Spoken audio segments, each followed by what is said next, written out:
So, of course, right after Abdullah's victory, Floyd Schofield Sr. Floyd Schofield Sr. took to the internet, Mill City Boxing or whatever. Oh yeah, I heard that this morning. Yeah, he was popping his shit, saying Abdullah can't fuck with kid.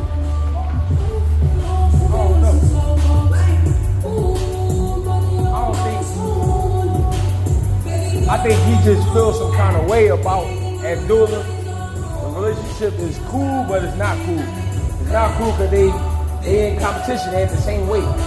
Of course, the only way we can see what happens is if they fight each other. The thing is, though, I didn't like about that interview.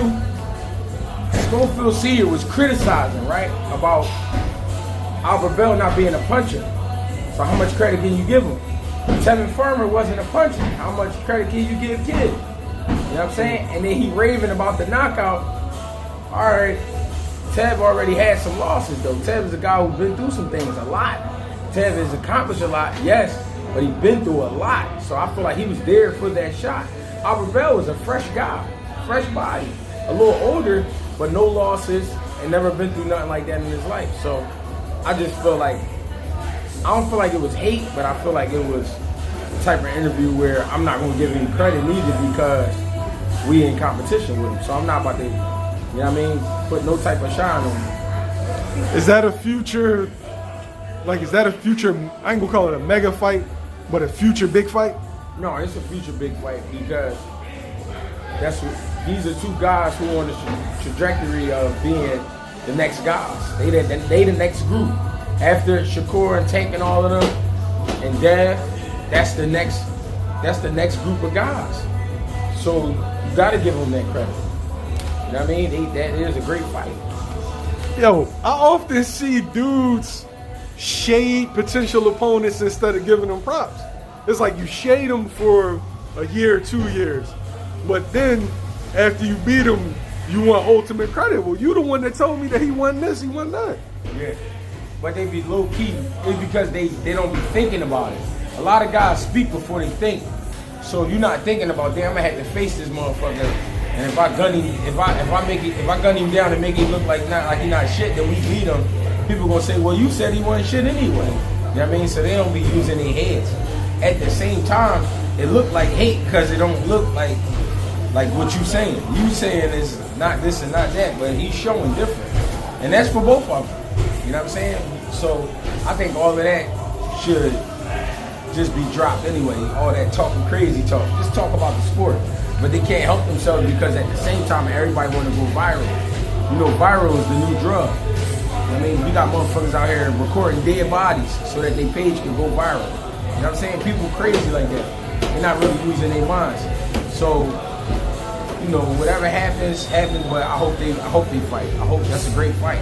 That is a great fight for boxing. And it says something to the youth because they both under 25. And if they fight each other within the next year or something, man, that'd be amazing. Now, we know an offer was already made. Floyd Schofield Sr. cited that it wasn't enough money. I think it was like, what, $1 million? That tells you what he thinks of Abdullah. If $1 million wasn't enough, and you ain't make $1 million yet, that tell you what he think about Abdullah. That's why I said it'd be a lot of cap and motherfuckers rap if you listen to how they talking. If you saying he not that good, and he got a lot of learning to do, and this and that, and they offer you an M to fight him, and you say no, tell me why. Give me a real reason why. You know what I mean? So, I don't know, I just be thinking, you know, I just be looking at it like dudes be talking. They just be rapping. You know what I mean? I don't be really feeling that. They just be rapping. Yo, Senior often referenced the sparring, Yeah. and then they leaked the sparring, and it kind of went opposite of what Senior said it was. Right. And that's the part, that's why it's hard to understand what the fuck they be talking about. Because then when something come out, now you like, oh no, not that sparring, it's 3 more rounds missing. It's like, bro, how much more we need to see? Because if it don't go the way you said it went, then we really gonna look at you crazy. I don't know, man. I don't pay attention to all the tough talk because it don't mean nothing. I think both of them, I feel like in a year or two it'll be ready. I feel like, listen, he go ahead and fight Lucas Body. That's for a belt, right? Yeah, WBA. Right. So get the unification popping. I got Kid cooking Lucas Body. No disrespect. Yeah, but then Lucas Body's one of them sneaky motherfuckers. And he can punch. My thing is, though, I would like to see Kid Austin win and then fight Abdullah Mason in a unification bout. That would be wonderful. Where at? That's a Vegas joint? Yeah, you can meet. Yeah, because that's kind of meeting in the middle, kind of. Ohio, from Ohio to Vegas, and then Texas to Vegas. Yeah, that ain't bad. That's a nice fight. Either, no matter where you have it, that's a nice fight. Do you think if Kid gets a belt, then you'll see more of A-side games and splits and all that? Yeah, he going. Man, listen, that's every coach's dream right now, or manager, is to talk that A-side shit, or to talk that we the cash cow, or we whatever. Everybody want to talk like that now. That's people's goal. They want to talk their shit and feel confident about it, but make the fight. But that's why a lot of fights don't get made though. Guys be trying to, we the A side. How you gonna say who the A side in a fight like that? They both the shit. They both young. They both bring a lot to the table. Make the fight.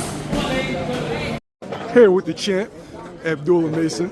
Yo, want to say congratulations, man. Victory against Sam Noakes, legendary performance, man. Yeah, thank you. I appreciate it. How do you feel finally crossing that threshold? Even though you wasn't waiting long, it was pretty quick. What, becoming a world champion? Yeah. Man, it feels good. It's just a step forward. Every time I step in the ring, that's what I like.